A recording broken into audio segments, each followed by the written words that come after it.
আসসালামু আলাইকুম। সবাই কেমন আছেন? আশা করি সবাই ভালো আছেন। স্বাদ ও স্বাদের গল্পের সাথে আবারও আসলাম আপনাদের জন্য নতুন একটা রেসিপি নিয়ে। আজকের রেসিপিতে দেখাবো আপনাদেরকে টক ঝাল লাইয়ের মোরব্বা। সো টক ঝাল লাইয়ের মোরব্বা দেখার জন্য সবাই আমার সাথে থাকুন। আজকে আপনাদেরকে দেখাবো আমি বড় লাউ দিয়ে মোরব্বা বানিয়ে। সো মোরব্বা বানানোর জন্য আমি এখানে লাউটা দেখতেই পাচ্ছেন একটু বড় বড় করে সাইজে মোটা করে কেটে নিচ্ছি। এটা ভালো করে ক্লিন করে নিচ্ছি। এখন এটাকে আমি মোরব্বা বানাবো। চলে যাচ্ছি চুলোতে। তার আগে দেখাচ্ছি আমি এখানে কি কি দেব। একটা পাতিলে দিয়ে দিচ্ছি আমি এখানে 2 আঙ্গুল দিয়ে 1 চিমটি লবণ, খুবই সামান্য আমি এখানে হলুদ পাউডার দিয়ে দিচ্ছি, সাথে দিয়ে দিচ্ছি পানি।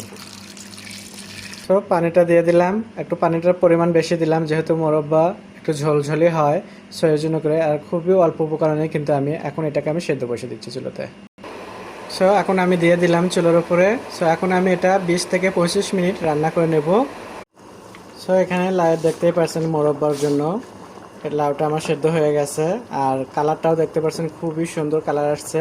এখন আমি এখানে 1/2% যেহেতু সেদ্ধ হয়ে গেছে, এখন আমি এখানে 1 কাপ চিনি আর একটা তেজপাতা দিয়ে দিচ্ছি।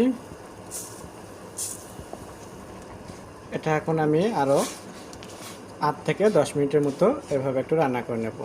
এটা কিন্তু রান্না করা খুবই সহজ, আর এটা খেতে যা স্বাদ হয়, এই যে রাতের বেলা রান্না করে আপনারা যদি সকালবেলা উঠে এটা খান খুবই মজা লাগে।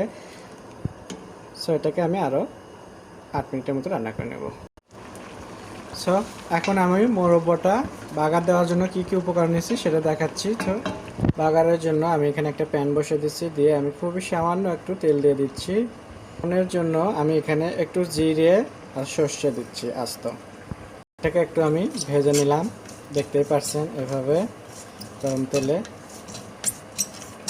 এটা একটু ভাজার পরে দিয়ে দেবেন একটু রসুন কুচি আর পেঁয়াজ কুচি। রসুনটা একটু বড় বড় রাখবেন।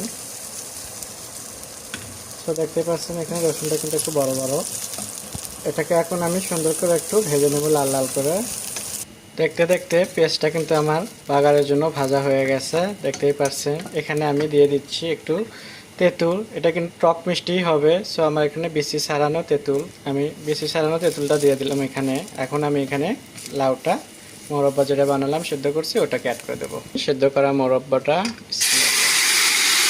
দিয়ে দিলাম মোরব্বা। এখন আমি এটাকে একটু এর সাথে এভাবে মিশিয়ে নিচ্ছি, দেখতেই পাচ্ছেন। আর মোরব্বাটা এত সুন্দর সিদ্ধ হয়ে গেছে, দেখতেই পাচ্ছেন। আমার হয়ে গেল লাউয়ের মোরব্বা। আশা করি আপনাদের পছন্দ হবে, ভালো লাগবে। সো যারা যারা আমার লাউয়ের মোরব্বা পছন্দ করেন তারা এইভাবে একটু রান্না করে দেখবেন, যে খুবই মজা লাগে। এটা টক ঝাল। সো এটা টক ঝালটা খুবই ভালো লাগে। আশা করি আপনারা আমাকে ফলো দেবেন। সো আমার সাথে থাকবেন, সবাই ভালো থাকবেন। আল্লাহ হাফেজ।